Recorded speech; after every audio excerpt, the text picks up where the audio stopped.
Castleguard, rising over 10,000 feet through the tangled ice fields of Banff National Park in Alberta.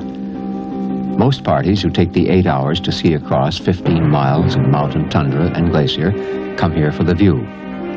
A few more intrepid men come to challenge Castleguard, to explore its craggy face and edge their way to its summit. These men are yet another breed. They too will challenge the mountain, not to climb up it, but to climb into it. This will be their third attempt.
Cave entrance, hard enough to find in summer, is almost completely obscured by the winter landscape.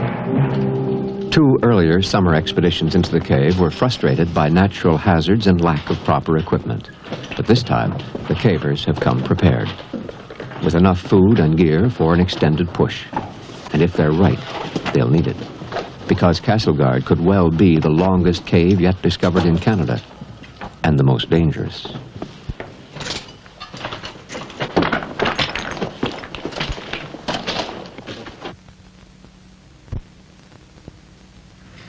The team leader is Derek Ford, 39, a specialist in cavern genesis and professor of geography at McMaster University some 2,000 miles away. Caving is a great sport. I'm a professional geographer because I fell in love with climbing mountains and exploring caves and decided to turn it into a profession if I could, and was lucky enough to do so. Titch Morris is a master carpenter by trade. He's the team cook by default. I first started climbing, but I found that caving was a lot more interesting. Well, with climbing, you can pick your route out and study it from a safe position and then go ahead and climb it. Whereas underground, you find your handholds and your footholds as you get to them. Mike Goodchild, the youngest member of the team. He's been caving since he was 12, when he tackled the one in his backyard. Cavers are lunatics. Take a look at this lot. Here's Charlie Brown. He's a squeeze freak. He gets a big kick out of finding the smallest and tightest place in the cave. I guess that's because he's the smallest. He stands the best chance. Pete Thompson, he's a climbing freak. He likes to find a piece of rock that he can climb up and fall off. Then there are the vertical freaks, the people who like to find a great pit in a cave and climb up and down it on ropes, yo-yo up and down.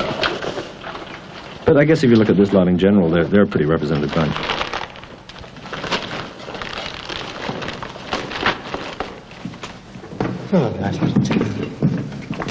Though no one would ever accuse cavers of being overly modest, this so-called representative collection is probably one of the most seasoned caving teams in the world, with an average of over 17 years' experience each. And it was because of their unique qualifications that they were especially invited by Parks Canada to attempt to explore Castleguard, to survey its length and to evaluate its potential scientific significance. Because Castleguard extends under glaciers and an ice field, it offers an excellent opportunity to study the last ice age in the Rocky Mountains. With this expedition, Canadians will be able to see part of a national park that is too fragile and too dangerous for them to visit in person. Caving is no sport for weekend hikers. It's a dangerous business. Anyone wanting to explore caves in a national park should first contact a park warden. Though the entrance to Castleguard has been known locally for many years, serious exploration began only a few years ago when Michael Goodchild led a reconnaissance expedition.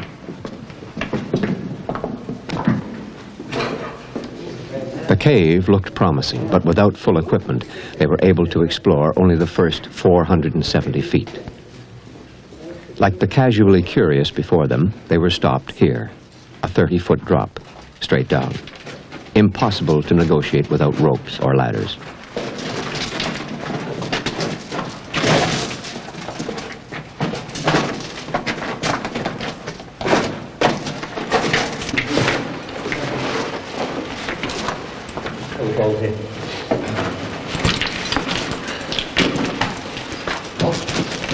Before the descent, Titch secures himself to a 2,000-pound test safety line. There are risks enough in this kind of work, so you take precautions where you can. Caving to me has got a lot of the pioneer spirit in it. That feeling of going into an area where nobody else has ever been before. It's just plain true exploration. It's never knowing what's there and how the problems come up. If you find a hole, a shaft going down it, you never know how deep it is, and there's always a very tense moment when you set off over the edge of it to explore, treading new ground. And it's very challenging mentally and physically. You've got to be really up to it and on top of it. And I think in the long run you tend to know yourself a lot more. You accept a few challenges each day, but it feels really great to be at your limits, but to know that you're still in control. I can't go too long without pushing myself a little bit.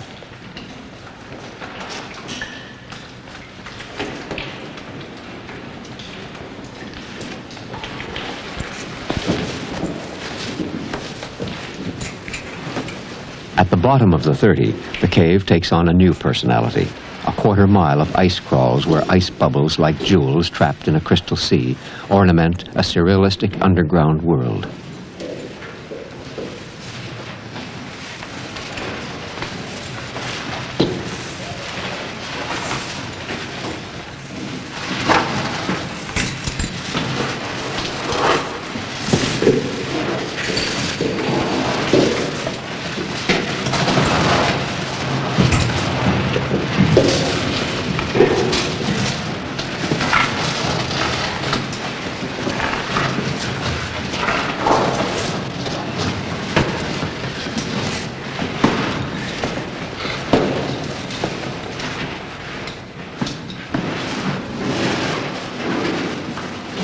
A cold, strong wind blows through Castleguard, scalloping the ice into a frozen tapestry. It was this wind blowing into the entrance of the cave that first attracted the team. Strong winds generally indicate an extensive cavern system, and one that might have a second entrance.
The main reason that we're looking for a second entrance is the wind that blows through it. The wind has to go somewhere. There must be another entrance, whether or not it's accessible or whether or not it's big enough to explore, we just don't know. In places where there are constrictions around the ice crawls, it's strong enough to blow out your light. It blows dust through the cave, which you can taste, really, and certainly feel it. It makes being around in wet clothing quite uncomfortable because it's cold and wet.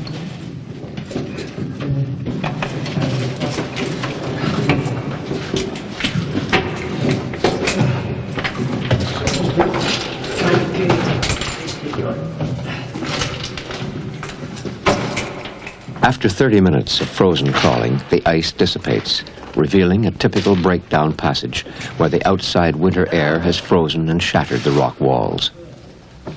The multiple layers of clothing worn by the team to protect them from the cold are a poor defense against the jagged rock floor.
Almost half a mile from the surface, the winter temperature rises slightly, just enough to thaw the ice.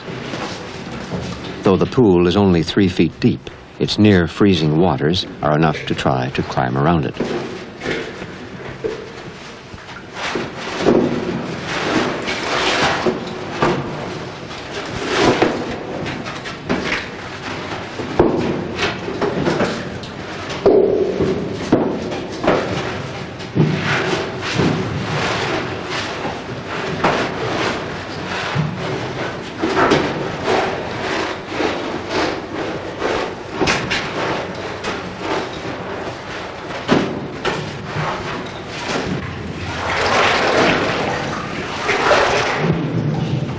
A second pool doesn't offer the same luxury. The only way is straight through. Generally, cavers prefer to make summer pushes when inside temperatures aren't so severe. But Castleguard isn't that easy, as Pete Thompson discovered on the second expedition. We knew from the beginning that the cave flooded, but we didn't really know under what conditions. Unfortunately, we found out firsthand, Mike Boone and myself. So it was in summer, and where you have nice ice crawls now, there was 3 to 5 feet of water in the passage. And it was at that point that I started to get worried because I heard this running water.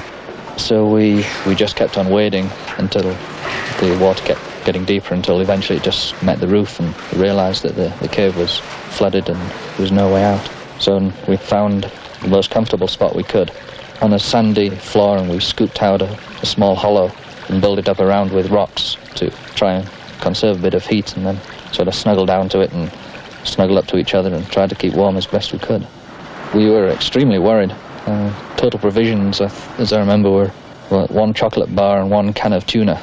Naturally, we had no idea how long the flood would last, and mentally gave myself around about 4 or 5 days, after which I knew we'd stand very little chance of surviving. But then, after about 5 hours, suddenly hit us that the duct was open because the draft started again and we got very cold. But by that time our supplies of carbide were so low that we wouldn't have got out of the cave. So we just sat and waited for the team on the surface to come in because we knew they'd come in to have a look what had happened to us.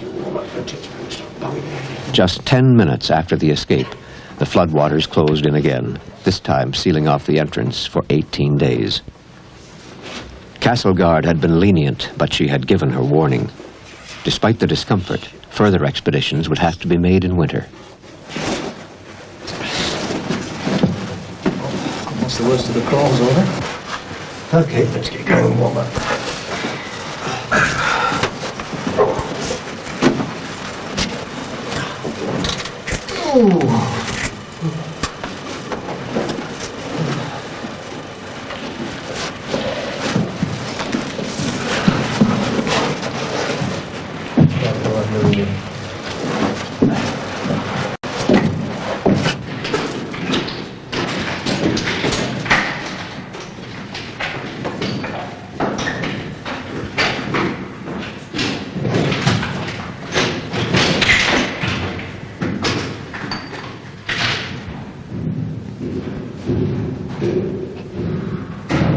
Beyond the crawls and pools lies a half-mile of relatively easy passage, a respite from the constant crawling and the last stretch of known cave.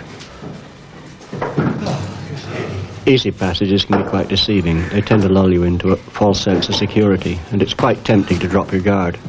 It's always dangerous to get overconfident. Your light only lets you see about 15 feet ahead, and then the terrain can change pretty suddenly. And it does. Like a trap set for unwary prey, the passage ends abruptly in an 80-foot vertical shaft, 1.25 miles from the surface, and the farthest point reached by the second expedition.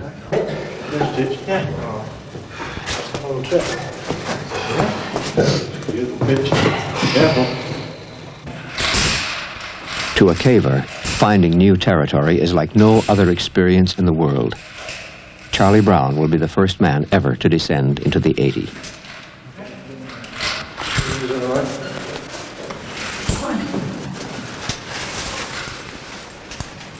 I guess there's just nothing comparable to finding large passages or extensions of known caves that no one's seen before. It's a fantastic rush. I think it's probably one of the finest pleasures of caving is to be the first person to see something that's really beautiful.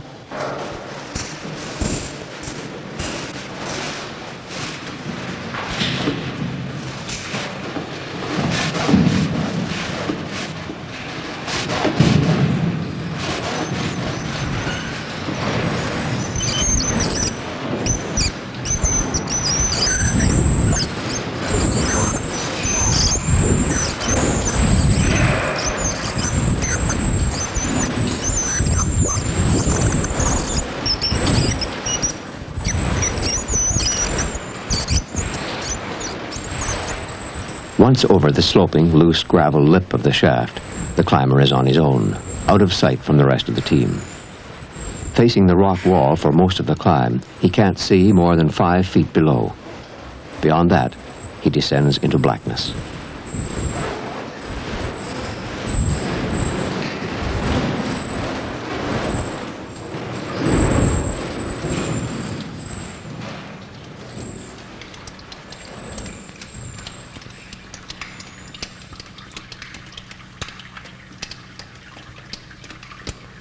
At 9:15 p.m. 3 hours and 45 minutes from the surface, Titch is the last man down the shaft. On the descent, he notices a large lead about 15 feet from the floor of the pit. It could be a way on.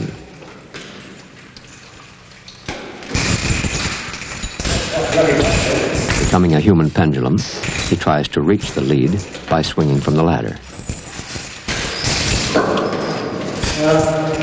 I think he's going down 3 times.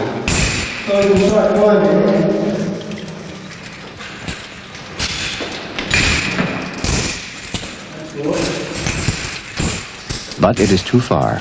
The only way will be a straight climb from the bottom.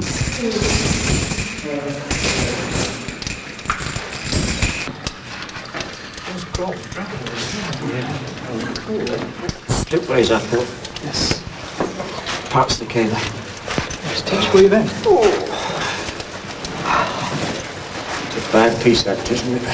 Oh, yeah. Oh. A little bit cold as well, eh?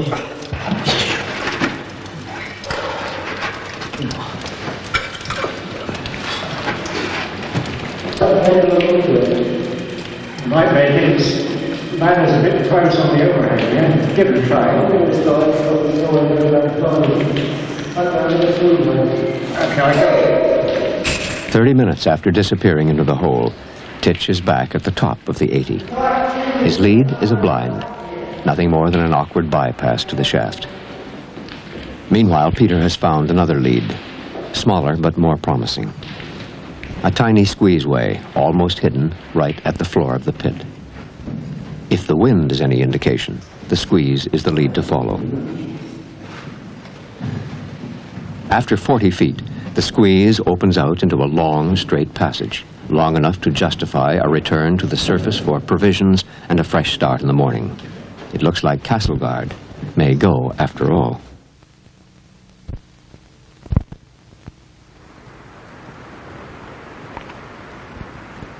Even for confirmed cavers, mysterious Castleguard is not as beckoning as the majestic beauty of the Rockies in morning sun. One thing that strikes you is how incredibly blue it is, because everything you see in the cave is either brown or grey. And so you get a real lack of blue, which really strikes you when you come out into the daylight.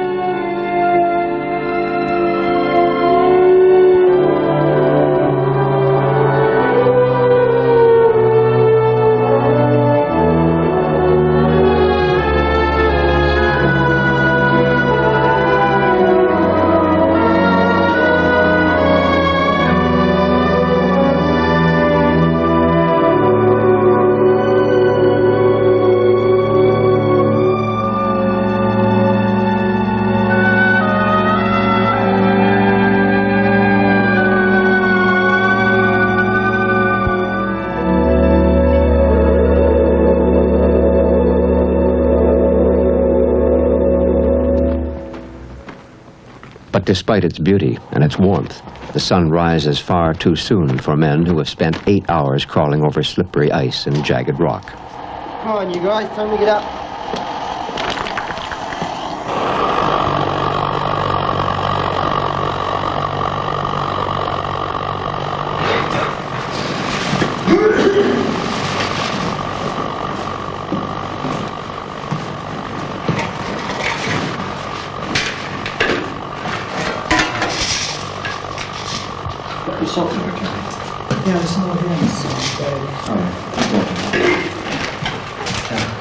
The thought of leaving crisp mountain air for another push into the damp and lightless cave makes for a slow start, and diversions are not difficult to find.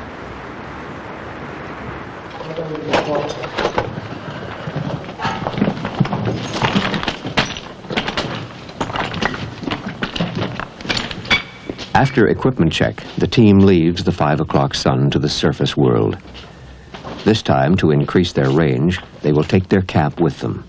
But the heavy equipment will make for awkward climbing. The main problems of underground camping are logistics. You've got to get all of the things that you need, light, food, warm or dry clothing, to wherever you want to camp. And in some places that can be quite a monumental undertaking. 4 hours and 15 minutes after starting, the team is back at the bottom of the 80. Already, the heavy camping gear has taken its toll in time and energy. Castleguard is a grudging cave. She doesn't welcome intruders. But her main deterrent is not the discomfort or even the danger. Her most powerful weapon lies deep within the heart of man himself: fear. I'm finding that as I get older that claustrophobia is getting more and more of a grip on me in caves. I don't think that I shall ever be able again to go through the kind of very, very constricted squeeze in which you are encased or entombed in a rock tube. I shall not be able to take one of those again. When you go through the squeeze at the bottom of the 80, you feel you're acting like a cork because all the wind in the cave is being channeled through there. And when you're in there, the wind stops completely. So that when you come out, you get the impression there's going to be a great rush of air and maybe a little pop. In mute testimony to the turbulent wind, a single stalactite has become a giant corkscrew through the centuries.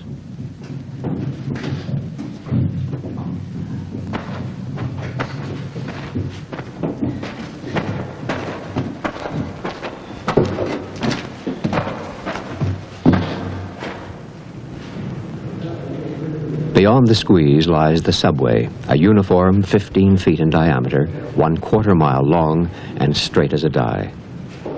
The great caves of the world, such as Castleguard, are created by underground water dissolving limestone rock. It can form one of two basic types of cave. The subway is an excellent example of one of these types that we call the phreatic. At the time that the passage developed, it was completely full of water under high pressure, which dissolved the floor, walls, and ceiling simultaneously outwards to create the shape that you can see. It's really a ruddy great gun barrel.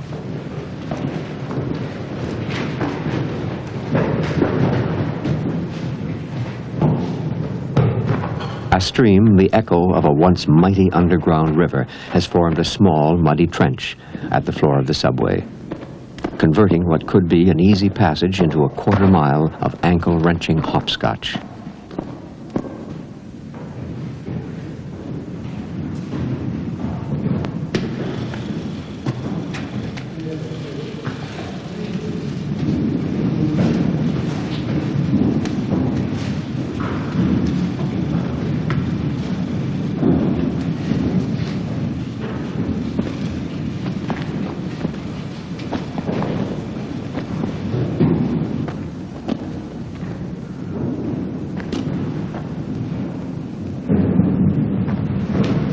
Five and a half hours and 1.5 miles from the surface, Castleguard again changes radically. Beyond a cleaved slab marking the end of the subway, a huge fissure, some 60 feet high, stretches into the blackness.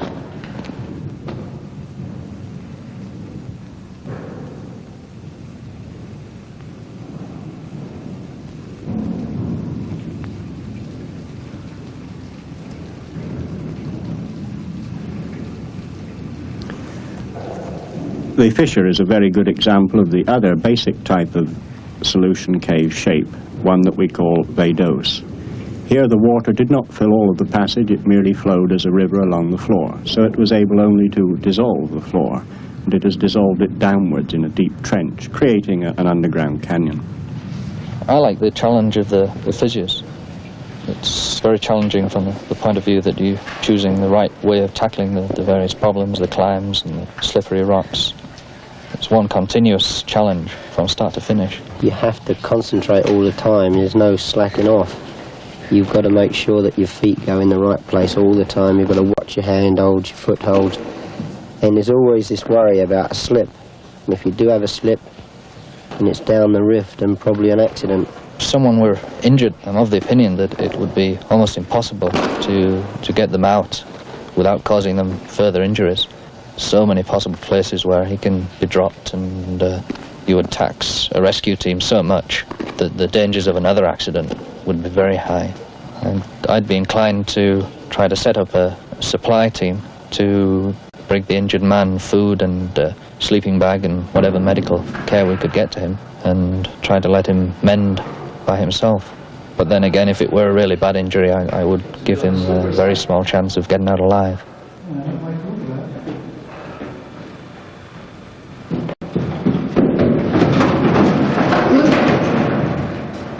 All right, Pete? Yeah. Okay.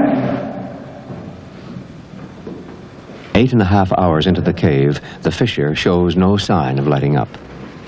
Time is becoming a problem now, and as mind and body begin to weary, each step becomes more dangerous, and the threat of an accident more real.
Before you get up this ladder. Go to the right, it's easiest. Well, a pack on it, isn't it?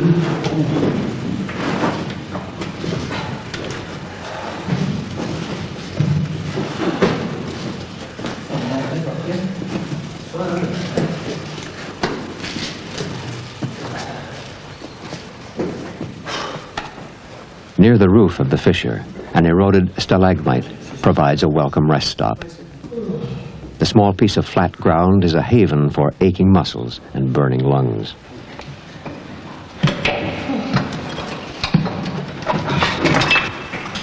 Take a break.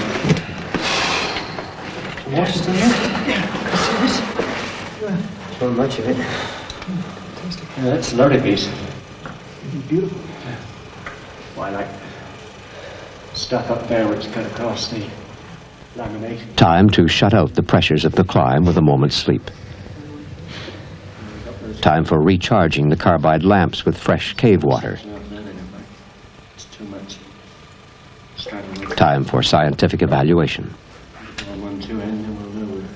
For the cave, time is immaterial. The endless process of formation and destruction goes on as it always has. This skeleton of a stalagmite, eaten away by the same dripping water that formed it over 150,000 years ago, represents only a moment in the life of the cave. But for the men, time is becoming all-important. They cannot afford to stop for too long. In the damp cold of the cave, strained leg muscles can easily seize up, and a suitable campsite must be found soon. The rest is welcome, but the minutes are too precious. Oh, that was a mean thing to do. That was a nice sleep to walk. Fatigue is a very serious problem in caves. When you're tired, you tend to make mistakes. You tend to misjudge footholds or slip. Then those sorts of mistakes can be quite serious. Eventually, you're trying to cope with sheer physical fatigue. And then, after a while, you start to get nagging doubts as to how much reserves of strength you have and whether you're going to be able to get out of the cave okay. And if you're not careful, these tend to grow until you find yourself, you're talking yourself out of going any further. You start to think about an accident, and although you might be faced with a perfectly reasonable climb, you tend to stand and these doubts start to creep, what if I should fall off this climb and such. And it becomes a bit of a battle to keep going, and it's a problem a lot of people just never overcome. They always have a psychological limit in a cave rather than a physical limit. Well, I guess this is what makes cavers.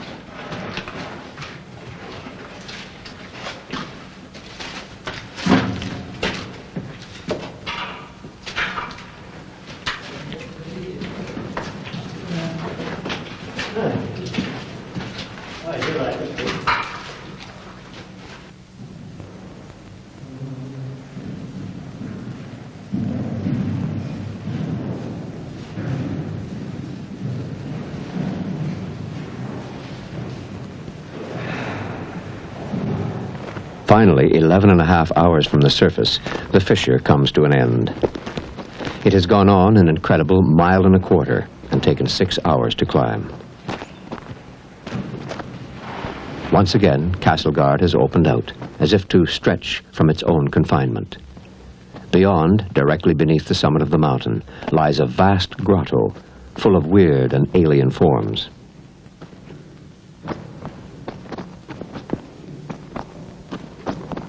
One of the distinctive things about the stalactites in this cave are the wind flags on them, where you get a stalactite which is growing straight down and then suddenly takes off horizontally for maybe an inch or so. And that appears to be due to the fact there's a very strong wind which is carrying the growth with it.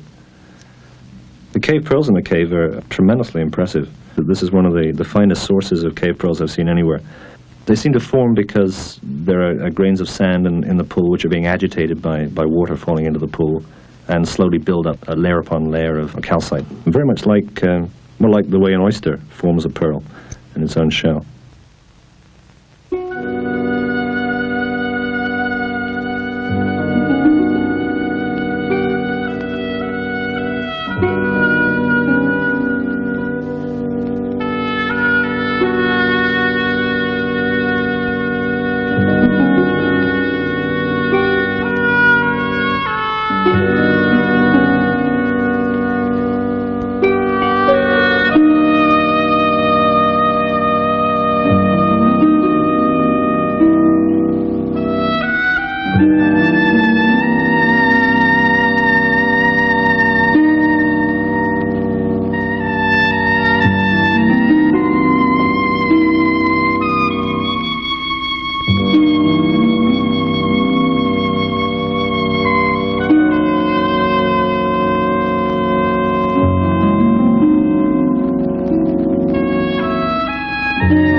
But even the strange beauty of the grotto poses problems for the exhausted men.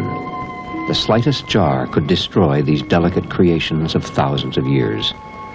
And so the beauty itself becomes yet another obstacle.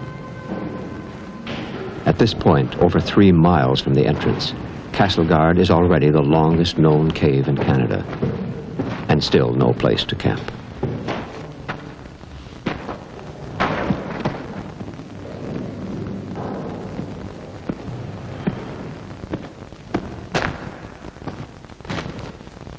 After 13.5 hours of ceaseless climbing, 3.5 miles from the surface, Castleguard relents. Without a word between them, the men know that this is what they've been looking for, a chamber large enough for a camp.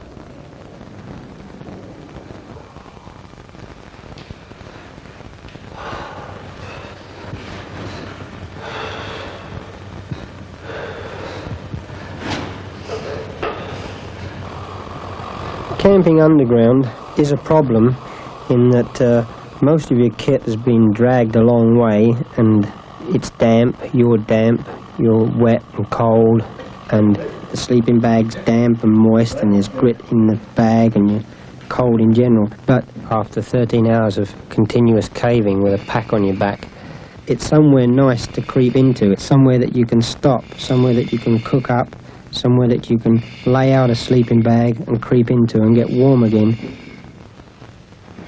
At 37 degrees Fahrenheit, this is the warmest part of the cave. Hammocks and air mattresses help to insulate from the cold, damp floor, but even so, it is necessary to sleep fully clothed.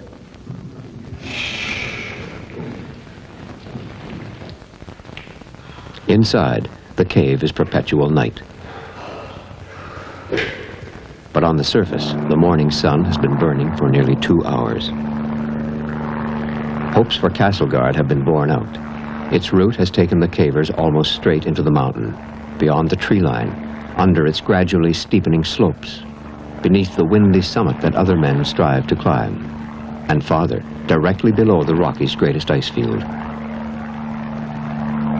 After 2 years of planning and 3 attempts, here, 3.5 miles into the mountain, under 1,500 feet of rock and 300 feet of ice, 5 men sleep in total blackness.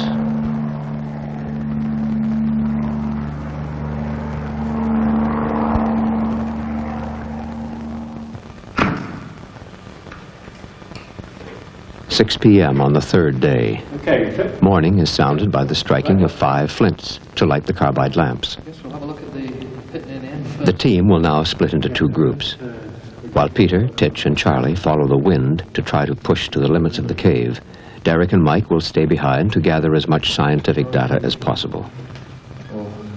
A cave means a great deal to you if you're in on the early stages of exploration, but I view it from the point of view of a specialist in cavern genesis. It is a magnificent system. It is the most massive bedded limestone I've ever seen anywhere in the world. I've seen more than 800 caves around the world, and this one contains some of the cleanest and purest forms and lines that I've seen in any cave location.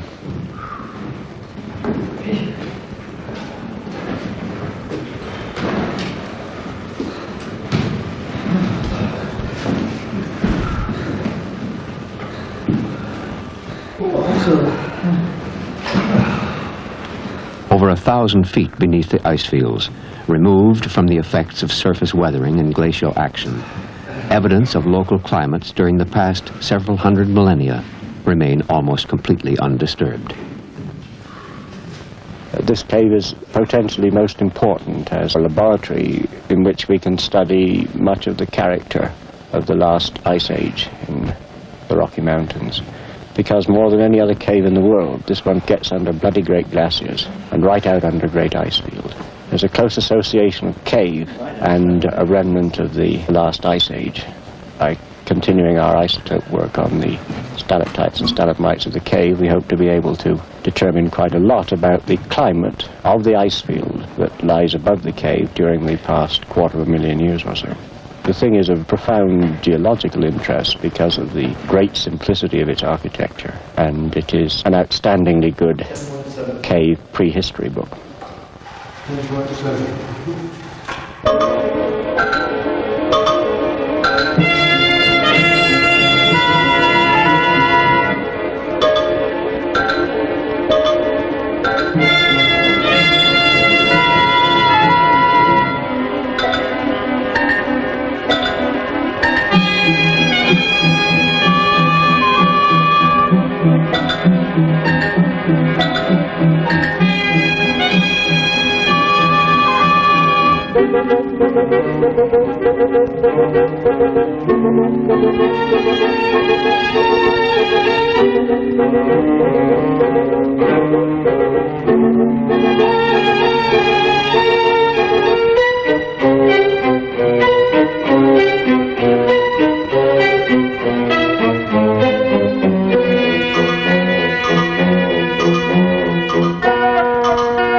Hours into the third day, Derek and Mike settle in to wait for the return of the push team.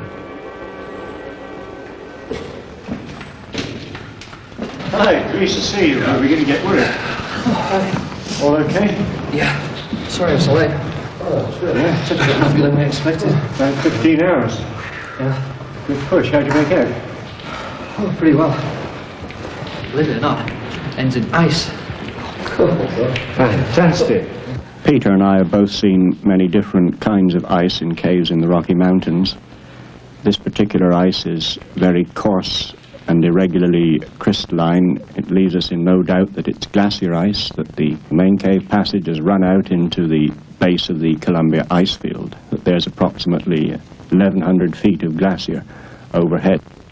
No other cave in the world finishes like this one. It's a unique ending.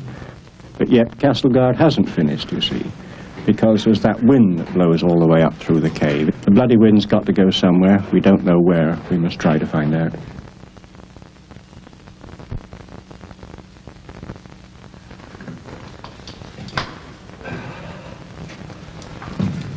For 70 hours, Castleguard's 7 miles have tolerated the intrusion. Having yielded some of her secrets and kept others, she will resume her timeless sleep. But the men will return. That elusive wind has to go somewhere.